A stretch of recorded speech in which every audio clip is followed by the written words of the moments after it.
스미스의 중농주의. 스미스가 중농주의를 비판했는데, 켄의 중농주의를. 근데 실은 국본을 잘 읽으면 스스로가 중농주의자야. 나라에서 가장 농업이 중요하다고 생각하고, 지금 그 생각하고 있으면 어떻게 하지? 나라가 다 망해버릴까?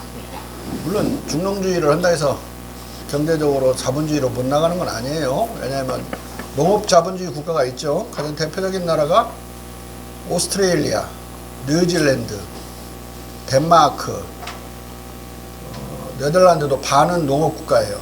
농업이 엄청나게 과학화되어 있고 육종 산업에서 세계를 지배하죠. 아마 전 세계 장미나 그 화훼 그 농가들은 우리나라나 일본 정도 제외하고는 네덜란드 기업들에게 다 로얄티를 내야 할 거예요. 전 세계적으로. 그런 정도로 발달을 했죠. 미국이 농업 생산성이 100이라면 네덜란드, 덴마크는 120이라고. 그러니까 압도적인 우위에서 농업 자본주의를 이끌어가고 있죠. 그렇긴 하지만은 산업도 동시에 발전하지 않고는 그렇게 농업 인구를 어느 정도 줄일 수 없고, 과학화되려면 과학 장비들이 필요하고, 그러려면 과학 장비를 만드는 산업 일꾼들이 있어야 되죠. 그렇기 때문에 일정한 비례 속에서 발전을 해야 된다. 자. 스미스의 중농주의. 스미스는 말한다. 사물의 자연적 과정에 따르면 모든 성장하는 사회에 대부분의 자유는 맨 먼저 농업으로 향하고 그 다음 제조업으로 향하고 최후에 대외상업으로 향한다. 이 사물의 질서는 아주 자연스러워서 영토를 가진 모든 사회에서 언제나 상당한 정도로 지켜졌다고 생각된다. 상당한 도시들이 건설되기 전에 상당한 양의 땅이 개발되어야 했다. 그리고 대외무역에 투하될 것을 생각하기 전에 상당한 제조업종의 거친 산업이 저 도시들 안에서 경영되어야 했다. 그러나 스미스의 눈에는 당시 유럽의 모든 국가들은 중국이 걷는 사물의 자연스러운 과정과 배치되는 부자연스럽고 퇴보적인 순서를 따르고 있었다. 이 모든 사회에서 이 사물의 자연스러운 순서가 상당한 정도로 관철되었을지라도 유럽의 모든 국가에서는 이것이 많은 관점에서 완전히 뒤집혔다. 이 나라들의 어떤 도시들의 대외상업은 원격 판매에 적합한 것과 같은 모든 좀 더 세련된 제조업을 일으켰다. 제조업과 대외무역은 둘 다 농업의 주된 향상을 일으켰다. 유럽 나라들의 본래적 통치의 본성이 도입한 방법과 관습이 통치가 크게 바뀐 뒤에도 여전히 남아있다가 이 나라들에게 부자연스럽고 퇴보적인 순서를 강제한 것이다. 스미스는 여기서 프랑스의 중농주의를 그대로 따르는 입장을 대변하면서 유럽이 취한 부자연스럽고 퇴보적인 순서를 비판하고 있다. 따라서 중국에게 유럽의 이 전도된 순서를 걸으라고 요구하는 것이 결코 아니다. 또한 그는 국부론 어디서도 중국이 유럽의 순서를 따라야 한다고 주장하지 않았다. 중국 경제에 대한 스미스의 호평. 한편 중국의 기술력과 시장 규모를 스미스는 50년 전 유럽인들의 관측과 달리 유럽이 조금 앞서는 방향으로 미묘한 격차가 생기고 있는 것으로 평가한다. 그러나 그래도 아직도 상당한 수준임을 부정하지 않는다. 제조 기술과 산업에서 중국과 인도는 유럽의 어떤 지역에 비해서도 열등하지만 그렇게 많이 열등하지는 않은 것으로 보인다. 17세기 말 라이프니츠가 중국의 자연학적 지식과 산업기술, 의술이 유럽보다 앞섰다고 말한 것을 상기하면 90년 사이에 유럽이 중국을 추월했을 뿐 아니라 미묘하게 역전하기 시작했음을 느낄 수 있다. 한편 스미스는 중국의 국내 시장 규모가 유럽 전체의 시장보다 조금 작지만 아직도 대단하다고 말한다. 중국 제국의 광대한 크기, 주민의 방대한 수, 기후의 다양성, 결과적으로 상이한 지방들에서의 생산물의 다양성, 그리고 대부분의 지방들 간의 수로 수송에 의한 용이한 소통은 이 나라의 국내 시장을 이것만으로도 아주 큰 제조업을 지탱하고 상당한 노동 분업을 허용할 만큼 광대한 것으로 만들어준다. 중국의 국내 시장은 아마 규모 면에서 유럽의 모든 상이한 나라들의 시장을 다 합친 것보다 많이 열등하지 않다. 토드는 아담 스미스가 케네의 말, 즉 역사가들은 중국 내부에서 벌어지는 상업이 아주 커서 전 유럽의 상업도 이에 비교할 바가 못 된다고 말한다는 구절을 인용하는 것으로 보았다. 그런데 이 구절에서 케네가 말하는 역사가들은 뒤알들을 뜻하는 것으로 보인다. 1735년 중국 통사에서 뒤알드는 17세기 말과 18세기 초의 선교사들과 유럽 상인들의 보고를 바탕으로 중국의 국내 시장이 유럽 전체의 국내외 시장을 다 합친 것보다 크다고 말했다. 이 말들을 비교해보면 그 사이 중국 시장이 위축된 것은 아니지만 유럽의 내외 시장이 크게 확대되었음을 알 수 있다. 그래도 당시 중국은 아담 스미스의 눈에 세계에서 가장 부유한 나라의 위용을 잃지 않고 있었다. 스미스는 루소처럼 중국의 이러한 부가 내륙의 수로에서 나온다고 판단한다. 중국의 동부지방에서도 역시 여러 대하는 다양한 지류, 다수의 운하, 상호간의 소통에 의해 나일강이나 겐지스강의 항해보다, 아니 이 두 강의 항해를 합친 것보다 훨씬 더 광범한 내륙 항해를 제공한다. 고대 이집트인들도 인도인들도 중국인들도 대외 무역을 장려하지 않고 모두 이 내륙 항해로부터 거대한 풍요를 도출하는 것처럼 보이는 것은 주목할 만하다. 중국의 길고 다양한 운하와 내륙 수로는 아담 스미스만이 아니라 일반적으로 유럽 지식인들의 찬탄을 자아냈다. 이런 찬탄과 함께 유럽인들은 18세기 내내 다투어 운하를 건설하고 강과 호수를 정비해 우리가 오늘날 볼 수 있는 내륙수로 체계를 갖추게 된다. 스미스의 중국 장기 정체론.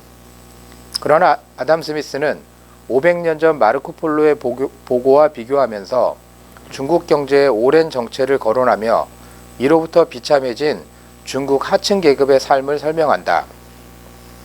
국부가 아주 클지라도 그것이 오래 정체되어 왔다면 우리는 거기에서 노동임금이 아주 높을 것이라고 기대해서는 아니 된다. 임금 지불에 할당된 기금, 즉 거주민들의 소득과 저축이 최대 규모일지 모르지만 이것이 동일한 규모 또는 거의 근사치로 동일한 규모로 여러 세기 동안 계속된다면 매년 고용되는 노동자들의 수는 다음에 필요한 수를 쉽게 공급할 것이고 심지어 이보다 더 많이 공급할 것이다. 일손 부족은 거의 드물고 또한 주민들은 일손을 구하기 위해 서로 경쟁할 필요가 없다. 반대로 일손은 이 경우에 자연적으로 그 고용량을 넘어 배가 될 것이다. 그리하여 고용의 항구적 부족 상태가 벌어질 것이고 노동자들이 고용되기 위해 서로 경쟁해야 할 것이다. 이러한 나라에서 노동임금이 노동자를 먹여 살리고 가족을 키우게 하기에 충분한 것 이상이었다면 노동자들의 경쟁과 고용주의 이해관계는 곧 임금을 범상한 인류와 합치되는 최저율로 떨어뜨릴 것이다.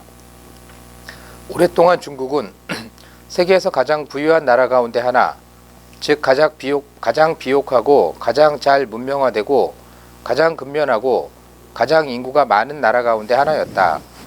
그러나 중국은 오랫동안 정체되어 온 것으로 보인다.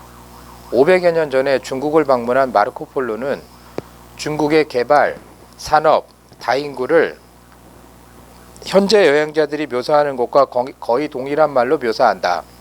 중국은 마르코 폴로 시대 훨씬 전에도 법률과 제도의 본성이 달성하도록 허용하는 부의 풍족한 완성을 달성했을 것이다.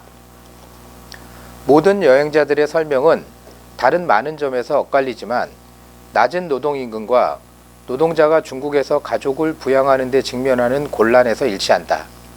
노동자가 하루 종일 땅을 파서 저녁에 소량의 쌀을 살 만한 대가를 얻을 수 있다면 그는 만족한다. 기술자의 조건은 훨씬 더 나쁘다. 유럽에서는 장인들이 고객의 부름을 자기 공방에서 한가하게 기다리지만 중국 장인들은 각 직분의 연장을 들고 가로를 뛰어다니며 그들의 서비스를 제공하고 말하자면 고용을 구걸한다. 중국 하층 백성들의 빈곤은 유럽의 가장 거지 같은 나라의 하층 백성의 빈곤을 훨씬 능가한다. 우리가 앞서 입증한 것처럼 중국 정체로는 물론 신화일 뿐이지만 스미스의 이 여러 세기 동안 계속된 정체도 과장이다.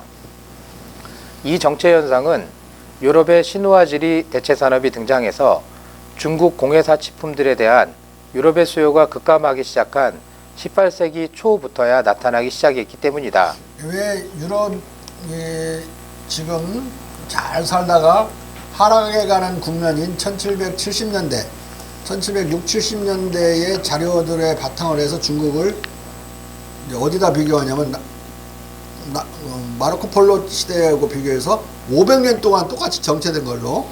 마르코 폴로 시대는 원나라 시대잖아요. 그때 하층민이 못 살던 그런 근로자들이 살았던 수준과 지금 중국 근로자들의 수준이 같으니까 500년 동안 내내 같은 걸로 착각을 하고 있는 거예요. 이 정신 나간 자가. 근데 그게 아니라 이 20년 동안 벌어진 일이에요. 이유는 지가 자랑하고 있는 유럽 때문에 벌어진 일이라고.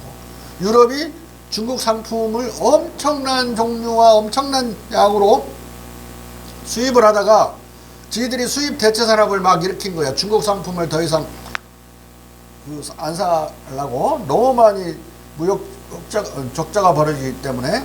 그래서 하나만 남고 거의 다 중국의 상품을 다 대체 생산을 해요. 하나만 빼고 뭐만 빼냐,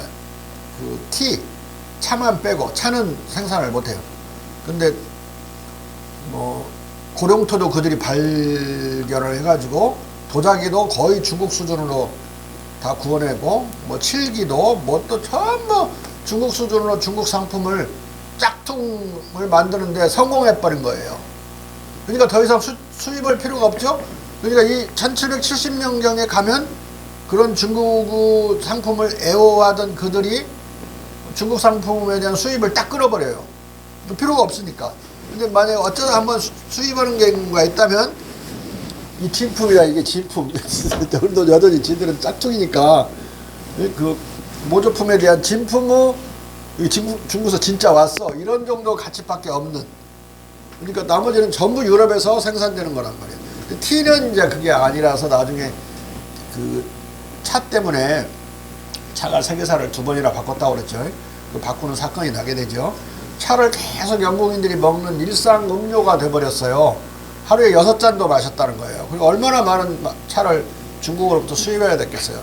그러니까 차를 사려면 은화가 필요하기 때문에 유럽에 있는 모든 은이 다 중국으로 홈통처럼 빨려 들어가 버린 거예요. 그러니까 계속 무역 적자 상황에서 방법을 찾은 게 영국이 그 차를 중국과 갖다가 기르는 거 하나하고, 다른 하나는 중국의 아편을 갖다가 인도에서 기르는 거야.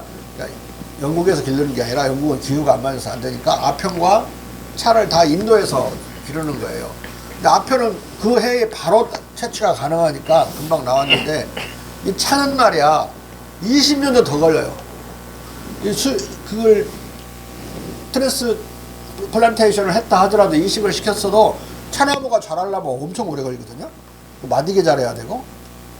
그 다음 문제는 차를 땄다고 해서 그게 바로 차가 되는 게 아니라고, 말린다고 해서 9번 이상 쪄내야 되는데 그 기술이 전수돼야 된단 말이에요. 그러니까 중국 사람 다시 노예로 잡아와야 되는데, 잡아와서 또 기술이 전수되려면, 확산되고 전수되려면 시간 걸리니까. 그들이 그것을 끝내 해내질 못해요. 이게 아편은 막 자라니까 아편을 팔아가지고 차를 살 돈을 벌려고 하다가 아편 전쟁이 일어나는 거예요. 차는 여전히 계속 못 하다가 차가 이제 19세기 후반에 가서야 인도 차가 생산이 돼요. 이렇게 세월이 이렇게 흐르는 거죠. 그러면서 이제 중국이 자랑할 상품이 이제 최후의 상품마저 사라지게 되는 거죠, 차가. 그런데 중국이 또 가만히 있지 않아요. 1870년, 80년경에는 다시 부활하게 되는데, 그 아편을 싸게 인도로부터 수입하지 않아요. 자기들은 원래 법으로 묶어놓고 있었거든요. 아편은 약에만 쓸 수 있게 해놨지 절대로 일반적으로 향락에 쓸 수 없게 되는데, 풀어버려. 그러니까 막 생산하니까 10년 정도, 아편 전쟁 1860년에 영국 프랑스 연합군에서 북경이 점령당하죠. 그 일이 있고 나서 2차 아편 전쟁이라고 하는 거죠.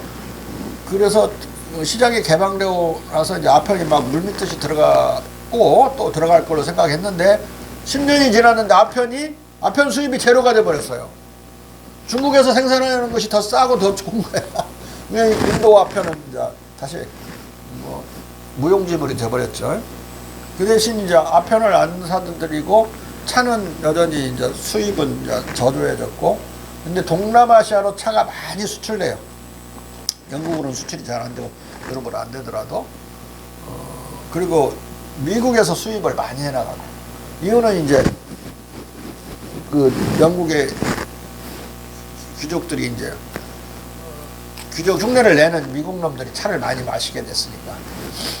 그런데 식민지민들에 대해서 차를 팔을 때는 세금을 엄청 미국 본토에서 붙여가지고 화가 나요. 이 미국 사람들이 우리는 뭐란 말이냐, 완전히 우리는 너희들 일꾼이냐, 이 식민지가. 그러면서 이제 차를 한 10배 정도 더 올려버리니까 세금을 보스턴 앞바다에 있는 영국으로부터 들어온 차를 다 바다에 빠뜨려버려요. 홍차를.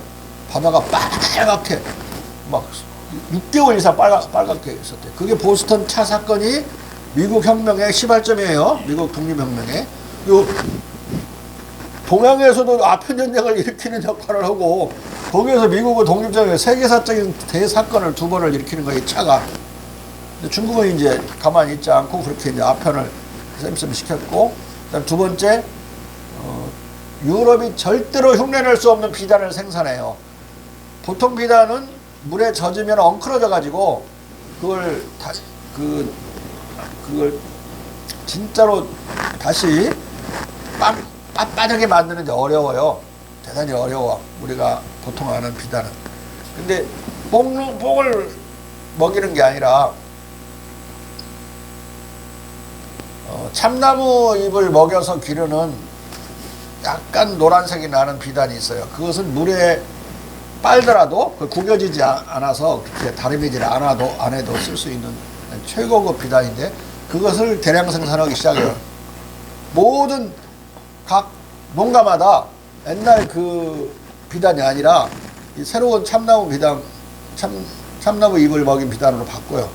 근데 그것을 세계로 수출하기 시작하니까 나머지 유럽에서 생산한 짝퉁 비단은 다 박살 나버리는 거죠. 이? 그걸로 다시 중국이 무역대국의 지위로 이제 점차 또 회복해 간다. 뭐 포화석인가 뭐에선가 그런 영화가 있는데, 그 두리틀 작전을 통해서 미국의 비행기가 장거리 비행을 해가지고 동경에 폭격을 하고 돌아갈 수가 없으니까 중국으로 이제 그냥 엔진으로 그냥 추락하는 그런 영화인데, 그렇게 떨어지는 그 비행사를 구해주는 과정에 그 농촌에서 이제 농가를 보여주는데, 참나무 잎을 따라요. 그 젊은 아줌마들이 산을 다니는 게 나오거든. 근데 그 영화의 그 배경은 내가 금방 설명해 준 걸 듣지 않으면 절대 이해를 못 해. 맨날 여러분들은 뽕 가지고 그 누에 기르는지 알지, 참나무 잎을 먹여서 기르는지 알아? 무슨 영화가 이런 게 있다냐 그럴 거야. 그걸 이해하고 내 말을 듣고 영화를 보면 완전히 그 시대를 잘 묘사했구나 그걸 알 수가 있어요. 아무튼 중국이 이때 가난해지고 일손이 엄청 남아 돌아가지고 이렇게 막 일자리를 구하러 다니는 수종업자도 막 자기 그런 고객을 찾으러 뛰어다녀야 되는 상황도 과장된 표현이지만은, 그렇게 될 수밖에 없었던 것은 영국이나 프랑스가 모든 중국 물품의 짝퉁 생산에 성공하면서 더 이상 중국 물품을 수입하지 않게 되자마자 일자리를 잃은 사람들이 이렇게 된 거예요. 쟤들 때문에 된 건데 엉뚱한 지금 핑계를 대고 있는 거예요. 중국에서도 기계와 자동화 대량 생산을 가능케 할 신기술들은 중국인들의 창의성과 발명 재능 덕택에 높이 발전되어 있었다. 그러나 이 수많은 신기술들은 대량 실업을 초래할 위험 때문에 산업화되지 못한 채 경제 영역 바깥에 방치되어 있거나 일반적으로 확산되지 못했다. 그렇지 않아도 중국 공예품과 기타 고급 사치품에 대한 유럽의 수입이 급감하면서부터 시장이 위축된 데다 신기술에 의해 대량으로 생산될 상품은 더욱 판로가 없었던 것이다. 18세기 초부터 시작된 이 수요 부족 현상은 이후 만성화되었다. 이 만성적 수요 위축 현상은 조용히 중국 경제에 정체의 암울한 땅거미를 들이우기 시작했다. 18세기 말엽에는 유럽에서 온 여행자들도 이것을 피부로 느꼈기 때문에 중국인들도 아마 체감하기 시작했을 것이다. 이 18세기 말엽에 선교사들의 보고를 계속 받은 거니까 쭉 번성하던 중국이 쭉 떨어져 갖고 이렇게 낮아졌을 때 그때하고 마르코폴로 갔을 때하고 비슷하다. 500년 동안 똑같은 걸로. 내가 여기 여러분들을 앉아 있으라고 하고 집에 갔다 왔는데 2시간 뒤에 왔는데 전부 집에 갔다가 내가 올 때쯤 돌아와서 딱 앉았는데 계속 생각하는 거랑 똑같은 거죠. 아담 스미스는 중국으로부터 2억 마일리 떨어진 유럽에서 서책들만 보고도 중국의 이 정체 징후를 비록 과장되었을지라도 예리하게 간취하고 있다. 중국 빈민의 극빈과 영아 살해에 대한 스미스의 그릇된 해석. 아담 스미스는 이어서 중국 하층 계급의 삶의 참상을 다음과 같이 자세하게 예증적으로 묘사한다. 광둥 인근에서 흔히 얘기되는 것처럼 수백 수천 가구가 지상에 주거지가 없어 늘 강과 운하의 작은 고깃배에서 산다. 그들의 생계는 아주 보잘것없어서 유럽 선박에서 배 밖으로 내버린 매우 더러운 쓰레기를 열심히 낚아 올린다. 어떤 썩은 고기, 가령 죽은 개나 고양이의 사체는 반쯤 부패하고 악취가 날지라도 다른 나라 백성들이 가장 건강에 좋은 음식을 반기는 것처럼 그 썩은 고기를 반긴다. 중국에서 결혼은 권장되지만 자식들이 유익해서가 아니라 그들을 죽일 자유 때문이다. 모든 대도시에서 매일 밤 몇몇의 자식들은 거리에 버려지고 꼭두각시처럼 물속에서 익사당한다. 이 무서운 일은 심지어 어떤 사람들이 생계를 버는 공인된 사업으로 수행된다. 전부 거짓말이에요. 완전한 거짓말. 이런 일 없어서 중국에. 여기서 스미스는 그가 다른 곳에서 그렇게 불신하던 선교사들의 말을 수집한 뒤에 중국 통사의 중국의 영아 유기 관행에 관한 기술을 과신하고 표절 인용하고 있다. 국보론의 주석 편찬자 토드는 스미스가 불업한 중국 통사 2권의 토지의 비옥성, 그들의 농업, 그리고 그들이 농업에 종사하는 사람들에게 갖는 존경심에 관하여라는 절의 73, 74쪽에서 중국의 영아 유기에 관한 이야기를 표절 인용하고 있는 것으로 추정한다. 이게 내가 왜 이걸 그렇게 자세히 밝히냐면 영어로 번역하는 저는 이 73, 74페이지 이걸 빼먹어 버렸어요. 불어판에만 원본에만 있는 거야. 그러나 토드의 이 추정은 그릇된 것이다. 영아 유기 이야기는 중국 통사 제2권의 토지의 비옥성, 절에 들어있는 것이 아니라 기계의 독창성과 평민 백성의 근면절에 있기 때문이다. 스미스는 당시 유럽 또는 영국에서도 어디서나 볼 수 있었던 극빈층의 영아 살해와 영아 유기 방치 현상을 중국 고유의 참상인 양 유일화해서 턱없이 과장하고 있다. 그리고 여기서 아이들을 빠뜨린다 이런 말은 땅을 거주지를 얻지 못한 많은 사람들이 배 위에서 선상 생활을 했거든요.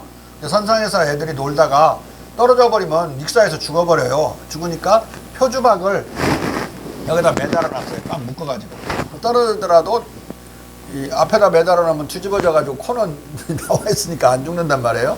이걸 일부러 빠뜨린 걸로 착각을 하고 있고, 그 다음에 아이들이 죽으면 중국인들 개종자들의 도움을 받아가지고 이제 프랑스, 이탈리아 신부들이 그 죽은 사람 집에 찾아가서 영원히 천국으로 갈 수 있도록 기도를 해주고 거기 죽은 아이에게 영세 세례를 해주는 역할을 했어요. 그러니까 빨리 죽은 애를 찾아가야 제일 먼저 가서 자기가 한단 말이에요. 아니면 스님이 와버리니까 경쟁자와 경쟁을 하려면 빨리 가야 되죠. 그런데 그 찾아가는 자기가 찾아갔다는 소리는 싹 빼고 선교사의 이 자식들이 그 중국인들이 안내해 준 것만 하고 죽은 것을 콩가락질을 한 사람을 죽은 것을 마치 도맡아서 물에 빠뜨려 대신 죽이는 사람으로 거짓말을 써놓은 걸 그대로 나중에 믿었고, 나중에 이제 영국의 정식 외교 사절로 간 사람들 있잖아요. 연달아서 완전히 거짓말을 하고 그걸 입증을 해요. 완전히. 그것은 벌써 19세기 중반 정도 돼야 입증이 되는 거죠. 왜냐하면 아편전쟁으로 인하여 처음으로 외교 사절이 교환되게 되잖아요. 자. 그리고 그가 인용하는 듀알드의 저 영화 살해 이야기는 모든 영화를 살해하는 것이 아니라 여자 영화를 살해하는 이야기이고, 또 청대 중국의 이야기가 아니라 200에서 300년 전 명대의 이야기다. 중국에서 노비와 유사 노비들은 17세기 말 18세기 초를 거치면서 전반적으로 해방된다. 이러기 전에 향촌에서 딸을 낳은 소자기는 딸에게 이름을 지어주기 전에 그들의 지주에게 은화를 상납해야 하는 관습법이 있었다. 이런 까닭에 많은 가난한 전호 소자기는 은화를 낼 수 없어 딸을 낳는 즉시 물에 빠뜨려 죽였다. 그러나 명말 청초 장원체제와 노비제가 소멸하자 소자긴이 딸을 기르기 위해 지주에게 은화를 상납해야 하는 관습적 의무로부터 완전히 해방되었고, 따라서 은상납을 피하기 위해 딸을 익사시켜야 했던 끔찍한 불행으로부터도 해방되었다. 이후 청대에 소작인 가구들과 소농가들은 딸을 낳아도 낳는 대로 다 길렀다. 그 이전은 어떻게 했어요? 가임 가능한 여성 숫자가 줄어들었겠죠. 너무 많이 죽여버려가지고. 그러니까 인구가 어느 정도 증가를 못하고 억제된 상태로 계속 갔는데, 갑자기 이제 해방이 돼버리니까 더 이상 낳는 대로 다 기르게 되니까 어떻게 가임 여성 숫자가 폭증하죠? 그러면서 인구가 엄청난 폭발적인 증가를 보여요. 근데 서양인들은 왜 이렇게 폭발적인 증가가 일어나지? 가난한데도 설명을 못해. 이 해방의 효과가 있었던 것이다. 자. 청대에는 여아살해의 관행이 완전히 사라진 것이다. 따라서 스미스는 듀알드를 인용해 200년 전에 중국 풍습을 뒤늦게 재탕하고 있는 것이다. 중국에 가본 적이 없는 듀알드는 다시 120년 전에 공간된 마테오리치 트리고의 중국인들 사이에서의 기독교 포교를 인용하고 있다. 마테오리치는 이 책의 원고를 1600년에서 1610년 사이에 썼다. 자, 명나라는 1644년에 멸망한다. 1644년은 노비가 해방되는 것을 가르는 선이에요. 노비들이 들고 일어나서 명나라를 엎어버리죠. 그래서 이자성이 일일천하를 이루어요. 그리고 새로운 나라, 황제 나라를 선포하거든요. 하루 만에 망해버려. 청나라가 쳐들어와가지고. 근데 그들이 몰고 온 군대는 농민군인데, 정확히 말하면 소작인 농민들이에요. 소작인들은 노비들이었거든요. 유산업이라고 해서 완전 노비는 아닌데 노비와 다름없는 지위에 있었던 사람들이에요. 노비 해방을 위한 혁명이었어요. 이자성의 혁명은. 그러면은 청나라는 돌아갔고 이자성을 무너뜨려 버렸는데, 청나라의 선택은 이자성이 내걸었던 노비 해방의 기치를 받아들이느냐 아니면 물리치다가 명나라처럼 망하느냐, 이 선택이죠. 명확하지. 어떻게 해야 되는가는. 노비를 완전히 해방하고 중국 전체를 하나의 패밀리로 선언한다고. 근데 물론 그런 과정은 좀 시간이 걸렸겠죠. 왜냐하면 대명률에 많은 그런 법규들을 바꿔야 되니까. 가령 뭐 노비는 우리가 같다고 한 규제를 만들었다 해서 해방되는 게 아니라고. 왜냐하면 많은 조그만한 그 규정들이 뭐가 있냐면, 가령 고용주와 사용자가 싸웠다. 고용주와 피고용인이 싸웠지요. 싸우면 그 벌금을 매기거나 권장을 때릴 때 한 5배 정도 그 피고용인에게 더 부과를 한단 말이에요. 그러니까 이게 신분차별처럼 되어 있는 거죠. 그런 것까지 다 바꿔야 돼요. 그렇게 정리되는데 관룡제 초기에 와서 완전히 법률까지도, 세세한 법률까지도 다 조절이 돼서 해방이 완전히 이루어져요. 이 책에서 그는 이렇게 말한다. 여기서 훨씬 더 심각한 악은 몇몇 지방에서 여아들을 익사시킴으로써 이들을 처치하는 관행이다. 이것에 붙여지는 이유는 그들의 부모들이 그들을 부양할 능력에 미치지 못하는 것이다. 이건 완전히 잘못 파악하는 거죠. 죽이지 않으면 안 되는 거죠. 여아들을. 은화를 바쳐야 되는데 돈이 어딨어. 때로는 부모들이 지극히 비난하지 않을 때도 이들을 돌보지 못해 어쩔 수 없이 그들을 미지의 주인이나 잔인한 노예주에게 팔게 될 때가 올까봐 이런 짓을 저지른다. 그리하여 부모들은 사려 깊이 행동하려는 노력 속에서 잔악해진다. 이 야만적 행위는 윤회, 즉 영혼의 이전에 대한 그들의 신앙에 의해 덜 잔혹하게 번안된다. 불교적이다 이거지. 영혼이 존재하기를 그치는 이 몸에서 존재하기 시작하는 저 몸으로 이전한다고 믿고 그들은 아이를 살해함으로써 아이에게 혜택을 베푼다고 생각하며 동정심을 구실로 그들의 끔찍한 잔악행위를 덮는다. 그들의 사고방식에 따르면 그들은 보다 유족관 가정으로 재생되도록 아이가 태어난 가정의 빈곤으로부터 해방시키고 있는 것이다. 그리하여 죄 없는 아이의 학살이 비밀 속에서가 아니라 공개장에서 그리고 일반인들의 다 알고 있는 가운데 수행되는 일이 벌어지는 것이다. 이것은 노비해방 직전 명말의 참상을 묘사하고 있다. 그러나 마테오 리치는 그때도 노비, 유사노비, 전호만이 이런 만행을 소자인이라는 말이 중국말이야? 이런 만행을 저질렀고 거기에는 딸을 기르려면 지주에게 은을 바쳐야 하는 저런 향총 관습이 잠복해 있었다는 것을 아마 몰라서 말하지 않고 있다. 그래도 일단 한번 그가 17세기 초에 이런 보고를 하자 이 구절은 여러 가지로 변형되어 여러 사람들에 의해 재생산된다. 듀알드도 재생산자들 중에 하나이고 스미스는 듀알드의 재생산자다. 재생산이 거듭되면서 18세기 말에 이르자 그저 허위 보고의 재생산이 되고 만 것이다. 물론 18세기에도 여아에 대한 영아살해 풍조가 완전히 자취를 감춘 것은 아니었고 빈민가의 여아들은 이후에도 25% 정도 탄생 즉시 살해되거나 유기되었다. 이 경우의 영아살해는 가족계획의 일환으로 광범하게 활용되었고 이것은 18세기에 절정을 이루었다가 18세기 말에 소멸했다. 이런 가족계획 차원의 영아살해는 당시 유럽의 빈민가계에서도 광범하게 시행되었다. 스미스는 이런 전후 정황을 전혀 모른 채 유럽 중심주의적 오만 속에서 18세기 말 즈음인 1776년에도 허위 보고를 두고 경솔하게도 저런 과감한 비평을 가하고 있는 것이다. 중국과 서구 국빈층의 비교와 평가의 조율. 스미스의 유럽 중심주의적 오만은 이런 문헌의 그릇된 인용과 시대착오에서 끝나지 않는다. 당시 유럽과 영국 하층 계급의 생활상은 스미스 자신의 보고에 의하더라도 중국 하층 계급의 생활보다 더 처참했기 때문이다. 유럽에서 태어난 어린이의 절반은 17세 이전에 다 죽었다. 유럽 대륙보다 더 잘 살았던 스코틀랜드에서도 빈민 계급의 여성들은 종종 신발이 없어 맨발로 다녔고 굶주린 아일랜드 여성은 20명 이상의 자식을 낳았는데도 이 중 겨우 단 2명만을 살릴 수 있었다. 18명을 다 죽게 만들었죠. 군인 가족 중에서는 거의 모든 소년 소녀들이 9살 또는 10살이 못 되어 다 죽었다. 18세기 중국 국빈층의 사회적 상황은 유럽의 극빈층과 마찬가지로 어려웠을지라도 이런 영국과 기타 유럽 국가들의 상황보다 나은 처지에 있었다.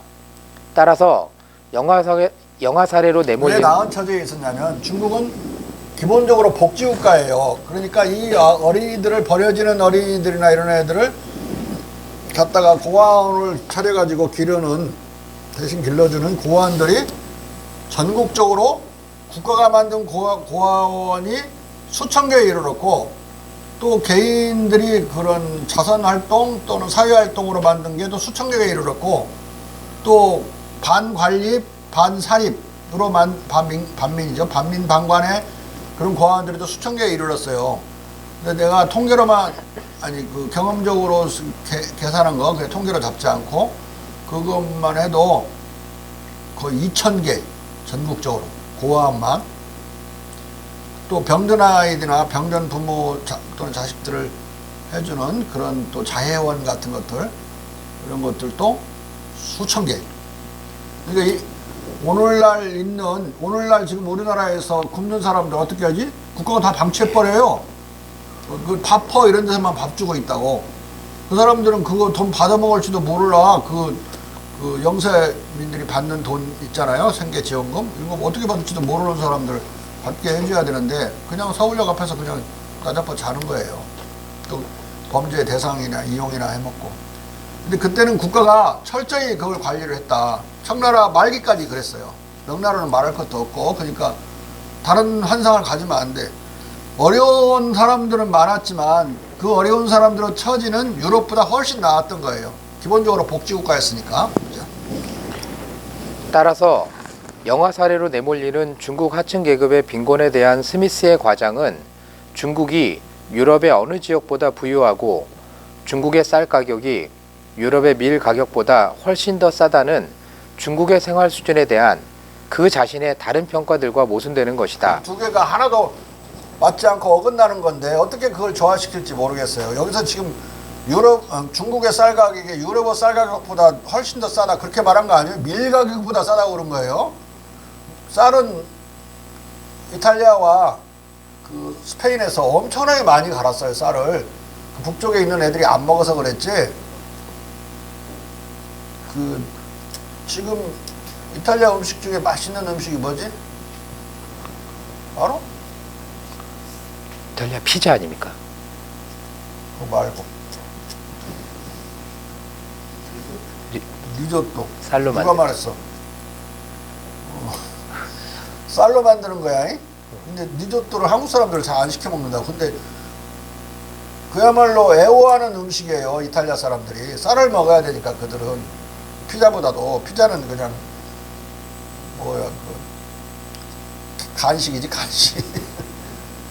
그리고 스페인의 내셔널 푸드는 빠에야죠. 빠에야는 쌀로 만들어요. 스페인, 이탈리아, 뭐 코르시카 다 쌀 먹고 사는데 쌀하고 비교하지 않았다고. 쌀이 훨씬 더 생산하는데 손 많이 가고 또 많은 수리 시설이 필요하고 그러거든요. 밀 같은 것도 비교할 바가 아니라. 쌀은 엄청나게 곡식 중에 제일 좋은 거라서 최상품이고, 쌀 먹으면 사람들이 기운차고 튼튼해지죠. 빵 먹으면, 밀가루 먹으면 몸이 안 좋고. 우리 한의사들 뭐라고 그래요? 밀가루 먹지 말라고 많이 그러죠. 소화가 잘 안 되는 수도 있고 별로 힘도 안 나요. 그런 게. 그놈들은 이제 거기다 고기를 먹어서 이제 힘을, 그걸로 에너지를 보충을 하는데, 이탈리아인들하고 스페인 사람들은 육고기를 잘 안 먹어요. 바다고기를 많이 먹는다. 그리고 그런 피자도, 이탈리아 피자에는 작은 그런 꼴뚜기들도 많이 들어있고 바다 생선들이 많이 들어있어요. 그게 치즈만 뭐 갖다 박는 게 아니고. 그리고 스페인하고 이탈리아에서는 육류를 먹으면, 육고기는 대체로 돼지고기예요. 돼지고기가 더 비싸고 소고기보다. 독일 놈들은 소고기를 더 잘 먹고, 돼지고기가 그렇게 안 비싸요. 독일에서. 미국에서도 돼지고기가 더 비싸죠. 소양인이 많이 사는 나라는 돼지고기가 비싸요. 소양인이 먹을 수 있는, 우리 몸에 건강하게 먹을 수 있는 유일한 육류는 돼지고기밖에 없기 때문에, 소양인이나 또 무슨 자기 자신이 그 고기를 잘 먹는지 못 먹는지 알려면 두세 끼를 연속으로 그 고기를 먹었을 때 먹을 수 있는지 자기가 그걸 생각해 보면 돼. 아마 소양인들은 소고기 한 끼 먹는 건 좋지만 두 끼, 세 끼 먹으라면 못 먹을걸? 소고기 냄새 나가지고. 근데 돼지고기는 세 끼 먹을 수 있어, 먹으라면.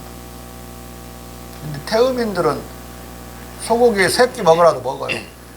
돼지 한 두 끼 먹고 말고. 소음인들은, 서박사 같은 소음인들은 한 끼 먹고도 탈나버릴 수가 있어. 그러니까 싫어하니까 싸고, 그 소음인이 많이 사는 나라에서는. 그러니까 그냥은 안 먹으니까 돼지고기를 먹을 줄도 몰라요, 독일놈들. 그걸 영어로는 베이컨으로 변화시켜서 먹으면 먹을까? 안 그러면 그냥 돼지고기만 먹으면 탈날 거예요, 걔네들. 네? 이게 염장식품으로 해서 발효되면 이게 성격이 변해요. 화학적으로 변화가 된다고. 그건 그냥 그들이 견뎌서 먹을 수 있죠. 근데 하몽이라고 스페인에서 하몽 알죠? 그중에 하몽 알지? 그 돼지 뒷다리로 만드는 거야. 가장 좋아하는 스페인 사람들이 그 돼지고기를 가장 좋아하는 음식이야. 알아? 아니? 하몽 알아? 먹어봤어? 돼지고기를 그렇게 좋아하는 거예요. 그러니까 돼지고기 스테이크가 이탈리아 음식에는 제일 중요한 거예요. 근데 우리나라 호텔 가서 이탈리아 식당이나 그냥 고급 이탈리아 식당 가서 돼지고기 스테이크 달라고 막 안 줘. 없어 아예. 뭐가 뭔지 모르는 거야. 그야말로 이탈리아 식당이 뭔지를 모르는 거지. 그런데 그게 왜 그러느냐? 한국 사람들은 돼지고기를 별로 안 좋아해요. 술 먹는 술꾼들이나 삼겹살 좋아하지. 왜냐하면 소양인이 얼마 되질 않는데 22%에서 25%밖에 안 되는데 그걸 많이 좋아하겠어요? 소고기가 더 비싸지 늘. 소양인은 적고 태어민하고 소어민이 많으니까. 태어민이 42%, 45%고 소어민이 35%면 합치면 80%인데 80%가 좋아하는 음식은 당연히 소고기가 비싸야 돼. 어? 그러니까 우리 속담에 이런 말이 있죠. 여름에 돼지고기 먹고 탈 안 나면 본전이라고. 근데 소양이는 여름에 뭐라고 하죠? 그 여름 피하려고 그 보양 음식 먹을 때 보양을 하면 큰일 나요. 여름에 돼지 그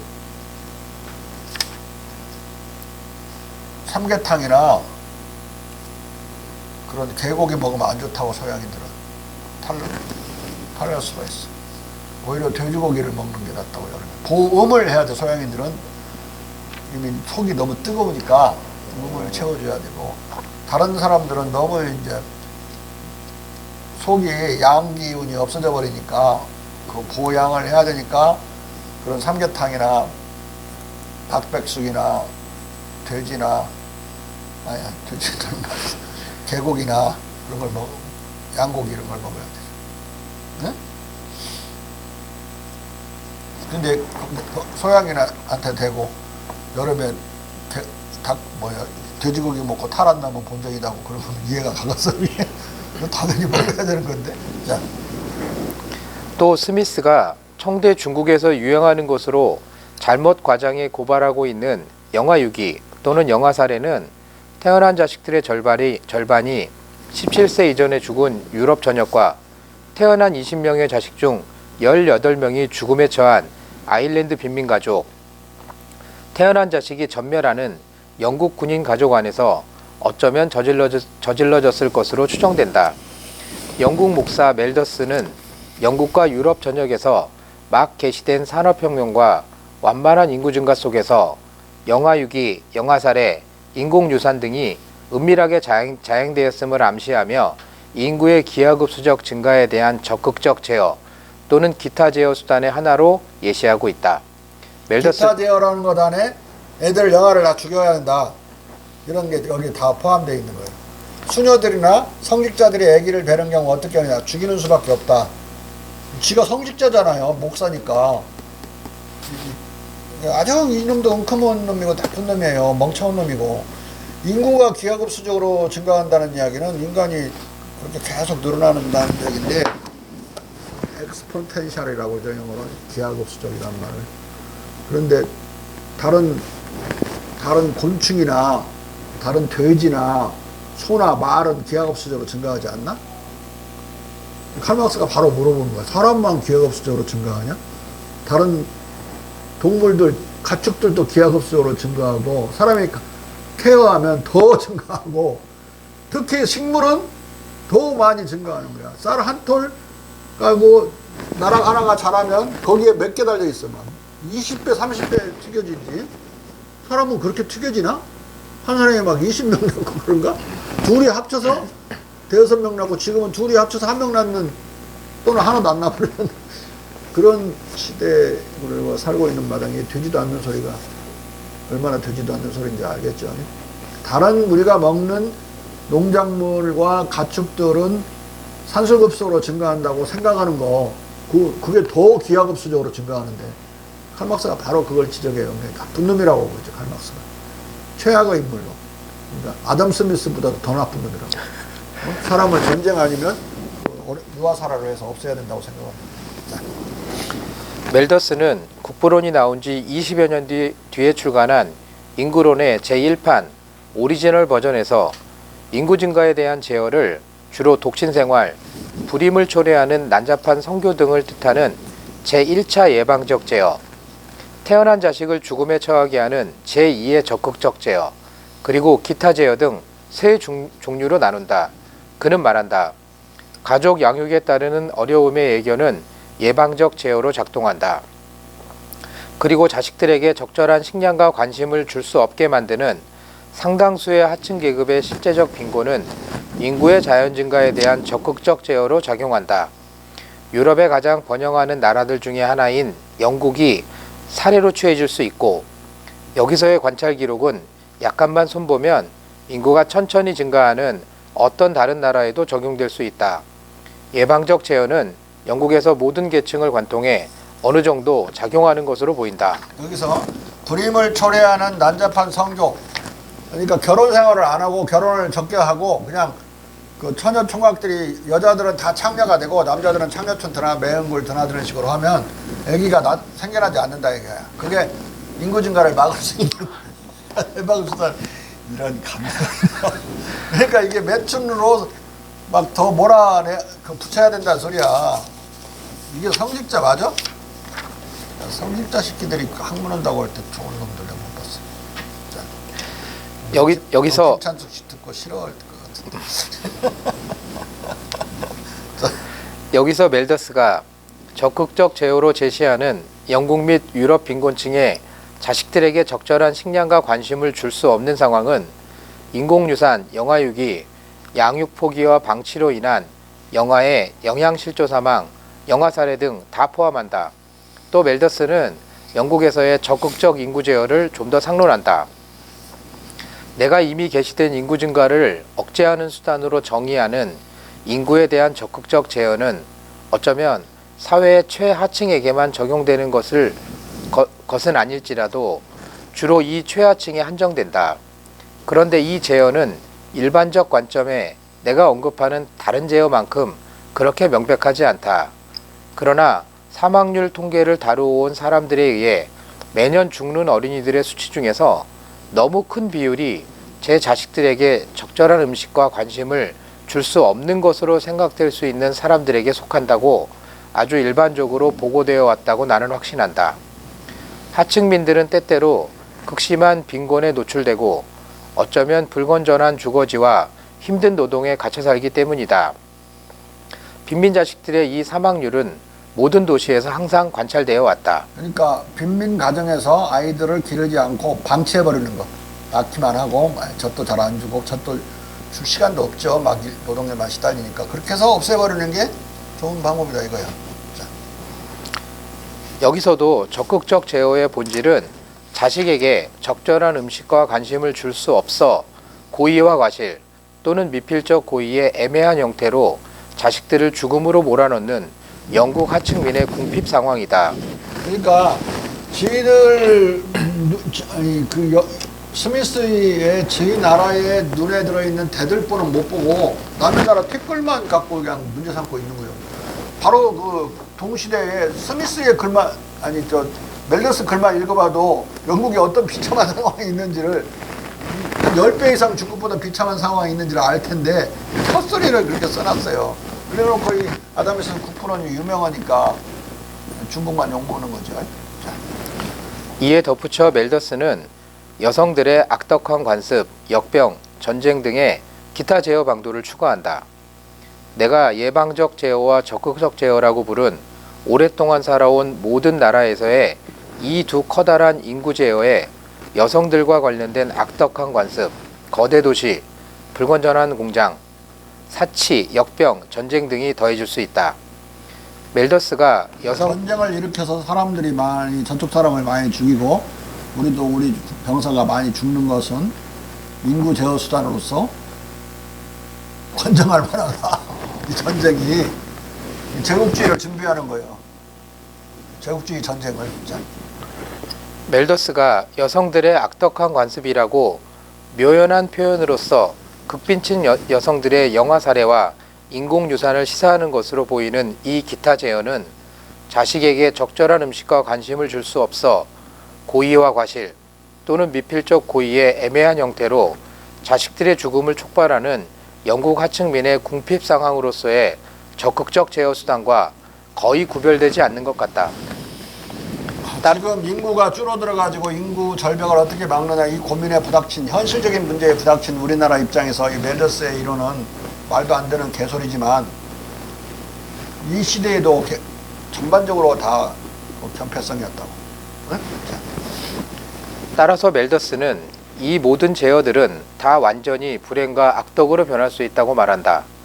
그리고 그는 이 제어들은 현대 유럽의 모든 국가들에서 인구가 완만하게 증가하는 참된 원인이라는 것은 이 원인들이 상당한 정도로 제거되었을 때마다 변함없이 발생했던 비교적 급속한 인구 증가로부터 충분히 분명한 것으로 현상할 것이다. 두 가지 역할을 하는데 이 멜더스 인구론이 전쟁을 해야 된다는 거, 전쟁을 정당화시켜주는 사회적인 어떤 정신적 배경이 되어져요. 그 다음에 가난한 사람들을 물자를 지원하거나 도와주는 거, 먹는 식량을 지원하는 거, 이것은 악덕이라고 기독교인들은 원래 그렇게 생각했지만 그것을 더 부채질해주는, 그러니까 기독교인들이 가난한 사람을 돕는 건 악덕이다, 그대로 게으름을 돕는 거나 똑같다, 유발하는 거나 똑같다고 하는 것이 이 이론으로 이제 이놈이 목사니까 흘러 들어가 있는 거예요. 네? 악마의 이론이 흘러 들어가 있는 거예요. 그러나 멜더스는 많은 비판의 직면에 판을 거듭하면서 원본의 형체도 알아볼 수 없을 정도로 수정을 가한 인구론의 최종 버전에서 기타 제어를 적극적 제어에 집어넣어 얼버무리고 예방적 제어 중 독신생활, 결혼의 절제를 선진국형의 도덕적 절제로 바꿔 부르면서 다음과 같이 인구 제어를 선진국형과 후진국형으로 나눈다. 인구에 대한 적극적 제어는 지극히 다양하고 악덕에서 생겨나든 불행에서 생겨나든 어느 정도 인간의 자연적 수명을 단축하는 데 기여하는 모든 이유들을 다 포괄한다. 그러므로 이 제목하에 모든 불건전한 직업, 혹독한 중노동, 계절들에 대한 헐벗은 노출, 극빈, 자식들의 영양실조, 대도시, 온갖 부절제, 일련의 일상질환과 전염병, 전쟁, 역병, 기근 등이 다 열거된다. 내가 예방적 제어와 적극적 제어 아래 분류한 인구 증가의 이 장애들을 정밀 조사할 시에 이것들이 다 도덕적 절제, 악덕, 불행으로 변한다는 것이 드러날 것이다. 예방적 절제 중에서 파격적 만족감으로 준수되지 않는 결혼의 절제는 적절하게 도덕적 절제라고 칭해질 수 있을 것이다. 난잡한 성교, 비자연적 열정, 간통, 변칙적 내연 관계에서 생긴 결과들을 감추는 부적절한 기술들은 분명히 악덕의 제목하에 속하는 예방적 제어들이다. 자, 이렇게 해서 생겨나는 아이들을, 그 결과들을, 아이를 말하는 건데, 결과들을 죽여버리는 거야, 그냥. 영아 살해하는 식으로. 그러면은 다 그 사람 죽이는 거니까 학살이죠. 다 부조급한 것에 속한다. 적극적 제어 중에서 자연 법칙으로부터 불가피하게 생겨나는 것으로 보이는 것들은 배타적으로 불행이라고 불릴 수 있고, 전쟁, 부절제, 피할 수 있는 우리의 능력 안에 들어있는 많은 다른 것들과 같이 우리가 우리 자신에게 분명히 초래하는 것들은 뒤섞인 성질의 것들이다. 이것들은 악덕에 의해 초래되고 그 결말은 불행이다. 이 모든 예방적, 적극적 제어의 조화는 모두 합쳐 인구에 대한 직접적 제어를 이룬다. 그리고 분명한 것은 생식력의 전체가 발휘되도록 불러내줄 수 없는 모든 나라에서 예방적, 적극적 제어는 반비례로 변화한다. 즉, 자연적으로 불건강하거나 큰 사망률에 처한 나라들에서는 무슨 까닭에 발생하든 예방적 제어가 아주 조금만 지배할 것이다. 반대로 자연적으로 건강하고 예방적 제어가 상당한 힘으로 지배하는 것으로 드러나는 나라들에서는 적극적 제어가 아주 조금만 지배하거나 사망률이 아주 적을 것이다.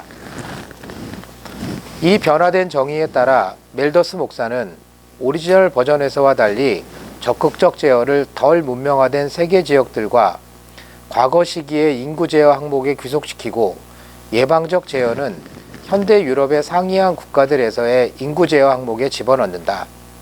그러나 그는 영아 유기, 영아 살해, 인공유산 등을 오리지널 버전에서 자식들에게 적절한 음식과 관심을 주지 못해 제 자식들을 죽음에 처하게 한다는 말과 여성들의 부덕한 관습이라는 말로써 현대 영국에서도 은밀하게 유행한 것으로 시사하고 있고 제6판에서도 영아 유기와 인공유산을 시사하는 변칙적 내연관계에서 생긴 결과들을 감추는 기법 등으로 암시하고 있다.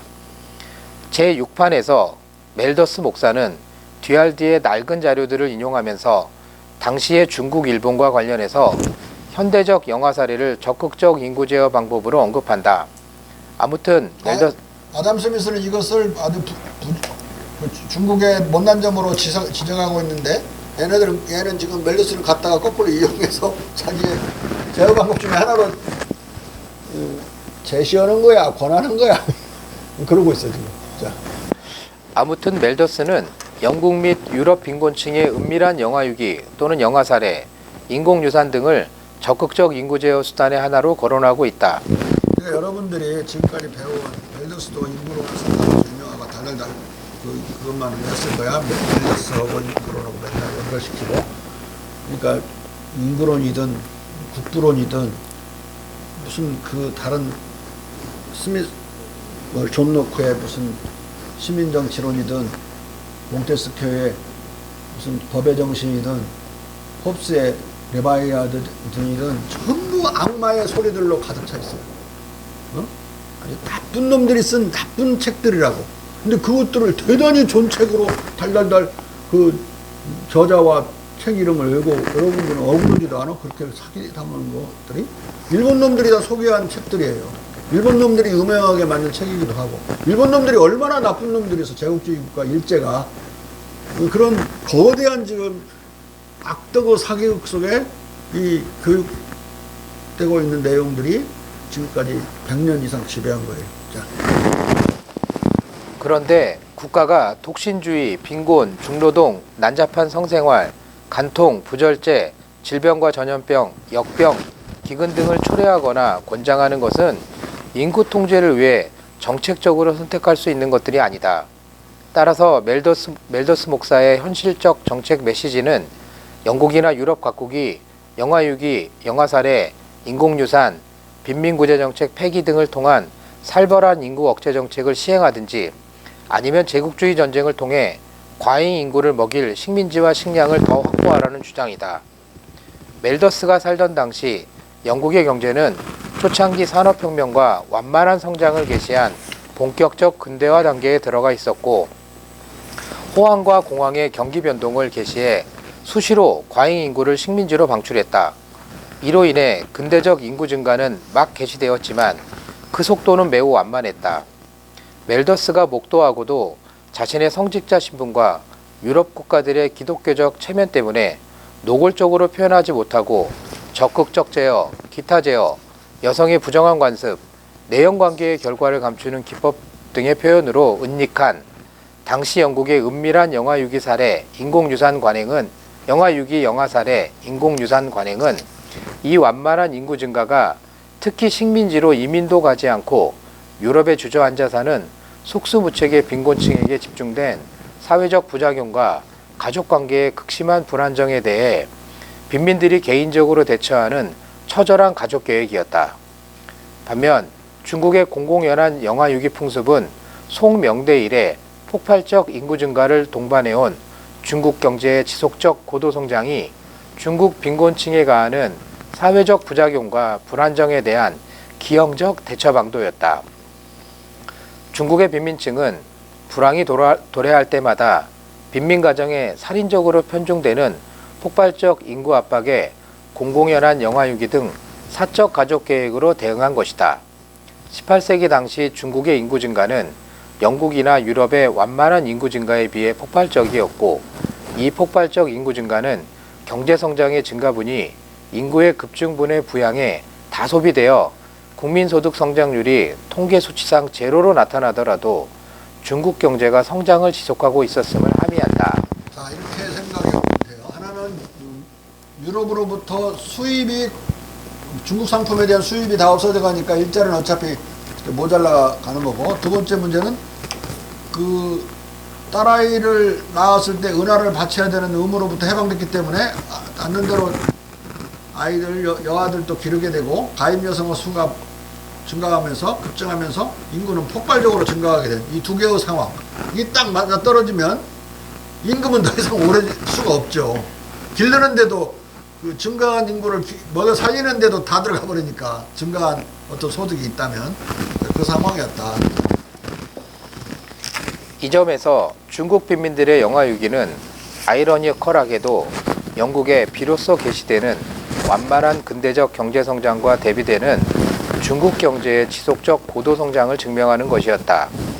그런데 정체가 아니라 고도성장을 증명하는 것이었다. 폭발적인 인구 증가를 먹여 살릴 정도로 그래도 그 근근히 살아가고 있었으니까. 그런데 과잉 인구를 방출할 해외 식민지가 거의 없이 인구 압박을 내적 생산성 향상으로 해소하는 중국의 내포적 경제체제는 폭발적 인구 증가가 지속적으로 고도 성장의 소득 증가 효과를 상쇄하는 근대적 경제 동학에 들어 있었다. 스미스의 오판.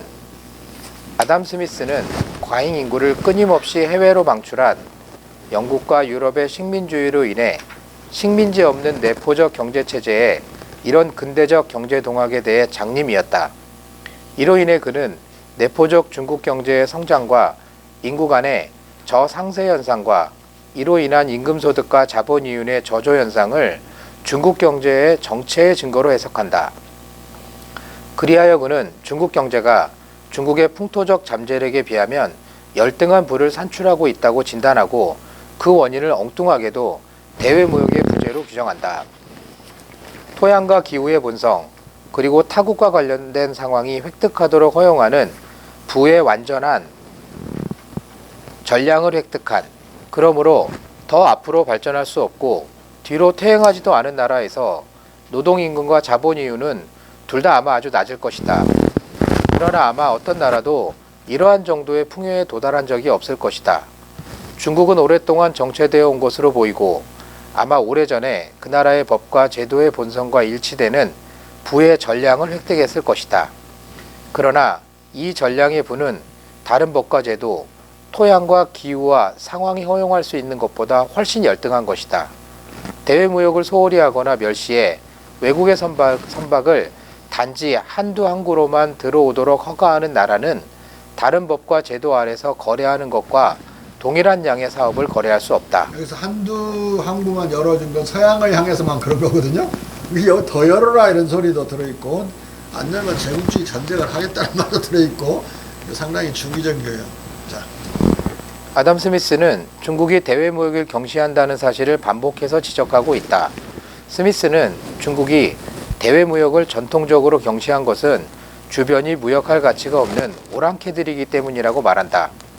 모든 측면에서 방랑하는 야인들과 가난한 야만인들에 의해 둘러싸인 대국은 의심할 바 없이 대외무역에 의해서가 아니라 자국 땅의 개발과 자국 내의 상업에 의해 부를 달성한다. 고대 이집트인들과 현대 중국인들은 이런 방법으로 거대한 부를 이룩한 것으로 보인다. 근대 중국인들은 대외 상업을 극도의 경멸 속에서 유지하고 이것에 황공하게도 법률의 사소한 보호를 제공하는 일이 없다. 의도한 효과를 산출할 수 있는 한에서 될수록 모든 이웃 국가를 궁핍화시키는 것을 목표로 삼는 현대적 대외 상업의 좌우명은 바로 그 상업을 무의미하고 경멸받도록 만드는 경향이 있다.